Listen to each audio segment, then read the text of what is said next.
Welcome back to Asher Extra. We're living in an age right now where clickbait is probably one of the most useful things to know how to manipulate on YouTube. If you have a good thumbnail, you got a good title, you're gonna have a good video. Vlog channels like the Stokes twins, Ben Azela, Carter Scherer, these are all like a mix between like an elaborate Mr. Beast challenge video, but they have like a lot more clickbait in there. I sold $25,000. Look, and he's dangling from the ceiling. Lust to stop kissing wins $10,000 and everyone's just making out. I don't even know what's happening in this video here. Is he lying in a pool of blood? If you can manipulate your audience into thinking that something extreme is gonna happen, then you're gonna have a good video. But I recently saw this tweet. I follow this YouTube channel called Bad YouTube Content, and all they do is post thumbnails of what is bad YouTube content, and it gets really funny sometimes.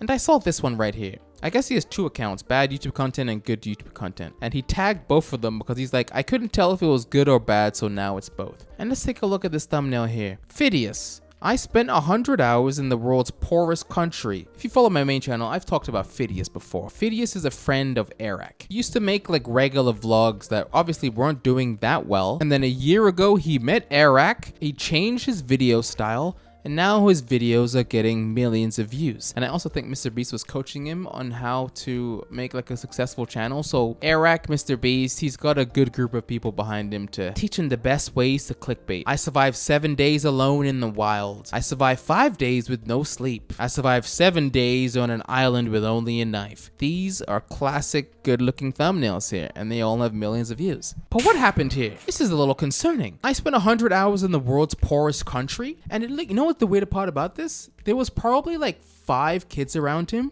maybe these ones in the front here, and the rest are photoshopped. This kid is clearly just picked out of nowhere. This kid's clearly picked out of nowhere. This kid is blurry. This kid is blurry too. What is this video about? Why this? He's just like doing his classic excited face. This is not the kind of face that you make when you talk about being in a poor country. Mr. Beast ruined a whole generation of YouTubers.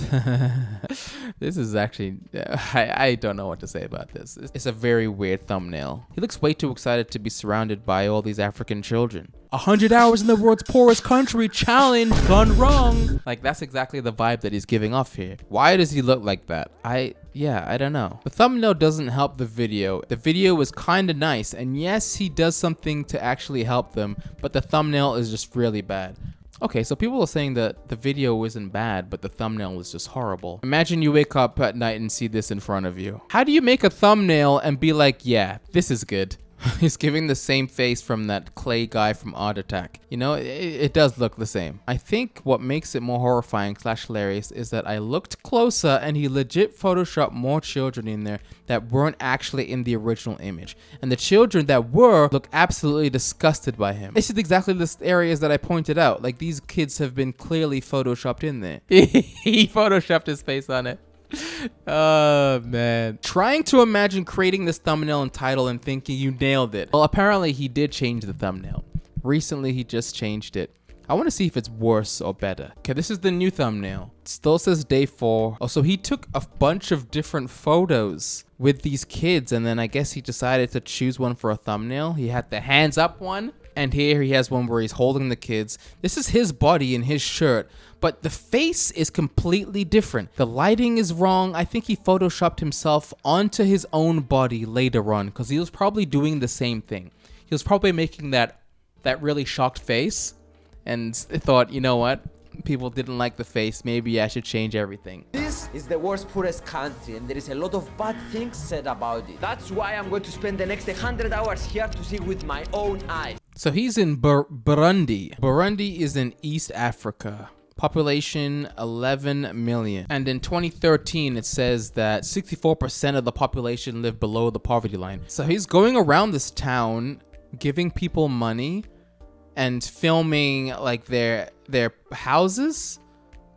Oh, it's a little invasive, wouldn't you say? Just going around jumping into people's houses and filming them. It's a very weird idea for a vlog. I wanted to see the poorest people in the poorest country. So we went to the orphanage. Fides really wants to go to the orphanage, but they're not letting him. I wanted to see the poorest people in the poorest country, so I went to the orphanage. Slap that like button, everybody. Leave a comment down below for more bangers like this. I guess it's just bringing awareness to the poorness of this country. Like, the video wasn't that bad. You know, he goes around, he gathers some kids for a thumbnail, but at the end, he donates. Oh, he's making a GoFundMe. Okay. See, like, this is kind of nice, and I guess the money's gonna go towards food and medicine for the country, and then he's gonna go back and make another video. I'm matching all donations for the first $10,000 with an extra $10,000, so your donation has doubled the impact. If you're making a serious video where you're trying to raise money for a country, why would you make a crazy clickbait thumbnail like that? Was it just to get more people to watch the video, to bring awareness to the cause that you're... I don't know. I guess it worked. Like, this outrageous face with these kids like cowering in fear. Look at all these kids. They're shocked. Except for the ones that he photoshopped in. I gotta stop making bad thumbnails like this. How gun as a society are we that this guy is making money by monetizing ads on a video of him slumming it in the world's poorest country like some kind of challenge video? Savior complex if I've ever seen one, and a need to be worshipped for it. Just disgusting. Oh snap, this had 425 likes. It does have a little bit of a savior complex vibe, doesn't it? Just like a little bit, like he's Jesus saving all of these African children. I get the clickbait aspect. I understand you have a need for views, but on a video like this, come on, change it up a bit. Close your mouth. Maybe don't spread your arms like this. Don't put day 4 like you're doing a challenge. But the problem is, that's what sells. You need bleeding eyes. You need an open mouth. If it looks like you're in pain, the people are definitely going to click. If you're holding money in your hands, you know, that's the banger right there. I just still can't get over this Photoshop job. It looks so bad. That's all I wanted to talk about today. Hopefully you enjoyed this video. Leave me a comment down below if you enjoyed it. Leave me a thumbs up. Subscribe if you're new. And I'll be back. Maybe never.